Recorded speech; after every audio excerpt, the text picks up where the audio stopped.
വക്രദൃഷ്ടി തുടരുന്നു. കെ സുധാകരൻ കണ്ണൂരിലെ പാർട്ടി നേതാവ് മാത്രമല്ല, സംസ്ഥാനത്തെ കോൺഗ്രസ് ഉന്നതനാണ്. കേരളത്തിലെ കോൺഗ്രസിനേറ്റ ക്ഷതവും രോഗബാധയും എന്തെന്ന് സുധാകര വൈദ്യർ കണ്ടെത്തിയിട്ടുണ്ട്. പാർട്ടിയുടെ ശാരീരികവും മാനസികവുമായ രോഗങ്ങൾ നിർണ്ണയിക്കുക മാത്രമല്ല ചെയ്യുന്നത്, പ്രതിവിധിയും വൈദ്യർ അക്കമിട്ട് നിരത്തുന്നു. ഏത് രാഷ്ട്രീയ പ്രസ്ഥാനത്തിനും ഏത് സാമൂഹ്യ സാംസ്കാരിക സംഘടനകൾക്കും കാലം കൊടുക്കുന്ന പരിക്കുകളുണ്ട്. കാലം സംഭാവന ചെയ്യുന്ന പരിക്കുകൾ. നമ്മളൊക്കെ ശരീരത്തിന് കാലം തരുന്ന പരിക്ക് പോലെ തന്നെ പ്രസ്ഥാനത്തിനും കാലം സംഭാവന നൽകുന്ന പരിക്കുകളുണ്ട്. ആ പരിക്കിലാണ് നമ്മളിപ്പോൾ. പക്ഷെ ആ പരിക്ക് കേരളത്തെ, ഇന്ത്യയെ സംബന്ധിച്ചിടത്തോളം ഇന്റർനാഷണൽ കോൺഗ്രസിന്റെ പരിക്ക് അത് പെർമനന്റ് അല്ല, ക്യൂറബിൾ ആണ്. പണ്ട് മക്കളെ പാർട്ടിയിൽ വളർത്തിക്കൊണ്ടുവരുന്നു എന്നതായിരുന്നു കുറ്റം.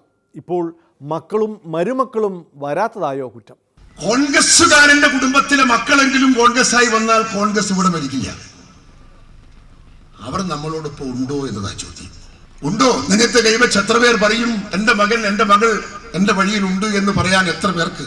ഒരുപാട് നേതാക്കന്മാരുടെ മക്കൾ യുവമോർച്ചയാണ്, ABVP ആണ്, SFI ആണ്, DYFI ആണ് എന്ന് ഞങ്ങൾക്കെല്ലാം അറിയാം.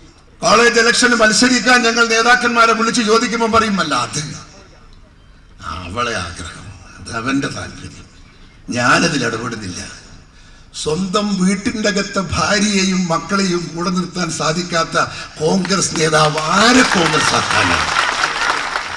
കേഡർ പാർട്ടികളായ CPM-ഉം BJP-യുമായി കോൺഗ്രസിനുള്ള വ്യത്യാസം എന്തെന്ന് കെ സുധാകരൻ പറയും. രണ്ട് ഫാസിസത്തിന്റെ നടുക്കാണ് നമ്മൾ.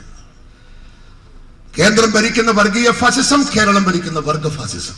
രണ്ട് കേഡർ സിസ്റ്റത്തിന്റെ നടുക്ക നമ്മൾ. ആര്? കോൺഗ്രസ് പാർട്ടി, ഈ ബഹുജന പ്രസ്ഥാനം.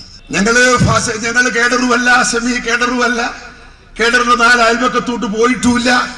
ഞങ്ങൾക്ക് തോന്നുന്നപ്പോ വിളിച്ചു പറയാനും തോന്നുന്നത് പോലെ ചെയ്യാനും പ്രബലായി മത്സരിക്കാനും പാര വെക്കാനും കുത്താനും തിരിക്കാനും ഒക്കെ സ്വാതന്ത്ര്യമുള്ള ഒരു പാർട്ടിക്കകത്ത് പിടിച്ചു നിൽക്കുക, കൊണ്ടുപോവുക, ഇതൊന്നും മിരട്ടി കൊണ്ടുപോവുക എന്ന് പറയുന്നത് ഇത്തിരി സാഹസാണ്. എന്ത് പറഞ്ഞാലും CPM-ന്റെ അകത്ത് ഒരു പ്രശ്നമുണ്ടായാൽ നേതൃത്വം പറഞ്ഞാൽ അത് ഇവിടെ തീർന്നില്ലേ? എന്ത് വിഷയമുണ്ടെങ്കിലും BJP-ക്കകത്ത് ഒരു തർക്കമുണ്ടെങ്കിൽ നേതൃത്വം പറഞ്ഞാൽ അവിടെ തീർന്നില്ലേ? ഇതിൽ തീരില്ല എന്നല്ല, നേതൃത്വം ഇടപെട്ടാൽ അതിൽ കൂടുതലാവും എന്നതാണ് ഇവിടുത്തെ പ്രശ്നം. പാർട്ടി കമ്മിറ്റികളുടെ ദുർമേധസ്സാണ് സുധാകര വൈദ്യർ കണ്ടെത്തിയ മറ്റൊരു ദീനം. ഞാൻ കണ്ണൂരില് 73 ഭാരവാഹികളാണ്, ജില്ലാ ഭാരവാഹികൾ DCC-യില്.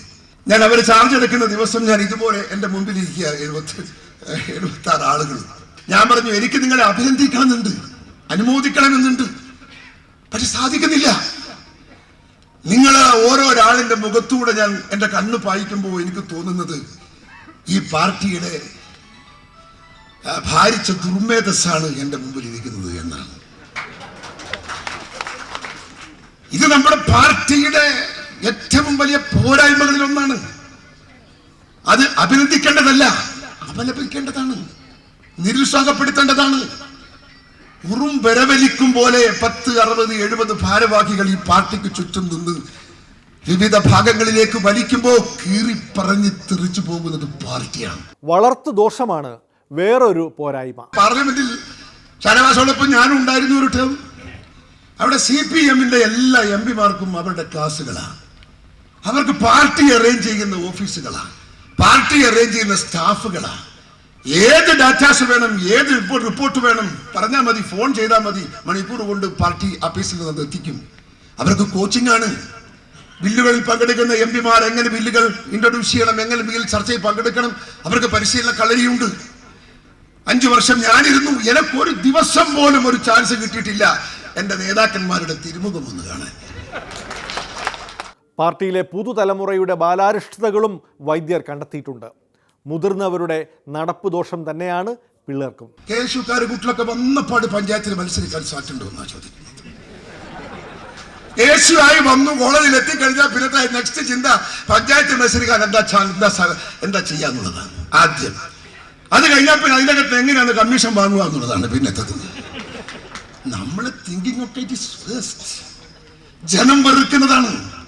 ഞാൻ ആ കുട്ടികളെ കുറ്റം പറയില്ല, ഞാൻ ആ യുവാക്കളെ ഞാൻ കുറ്റം പറയില്ല. കാരണം അവർ കണ്ടു വളരുന്നതല്ലേ, കൊണ്ടു കൊടുക്കൂ. രാജ്യസഭാ ഉപാധ്യക്ഷനൊക്കെ അങ്ങ് രാജ്യസഭയിലും ഡൽഹിയിലും. കേരളത്തിൽ വന്നാൽ PCC പ്രസിഡന്റിനും താഴെയാണ് പ്രോട്ടോകോൾ പ്രകാരം രാജ്യസഭാ ഉപാധ്യക്ഷൻ്റെ സ്ഥാനം. തിരുവല്ല ആസ്ഥാനമാക്കി പത്തനംതിട്ട ജില്ലയിലെ പാർട്ടിയുടെ മുഖ്യ കാർമ്മികനായി ജില്ലയിലെത്തിയാലും DCC പ്രസിഡന്റ് കഴിഞ്ഞേ ഉള്ളൂ ആർക്കും സ്ഥാനം.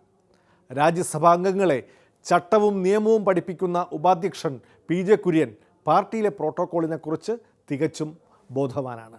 നമ്മുടെ ആരാധ്യനായ KPC പ്രസിഡന്റ്, ആദർശധീരനായ KPCC പ്രസിഡന്റ്, കേരളത്തിലെ എല്ലാവരും ഉറ്റുനോക്കുന്ന അദ്ദേഹത്തിന്റെ ശബ്ദത്തിനായിട്ട് അദ്ദേഹം ഇവിടെ എത്തിയ സ്ഥിതിക്ക് ഇനിയും ഞാൻ കൂടുതൽ ഒന്നും സംസാരിക്കുന്നില്ല.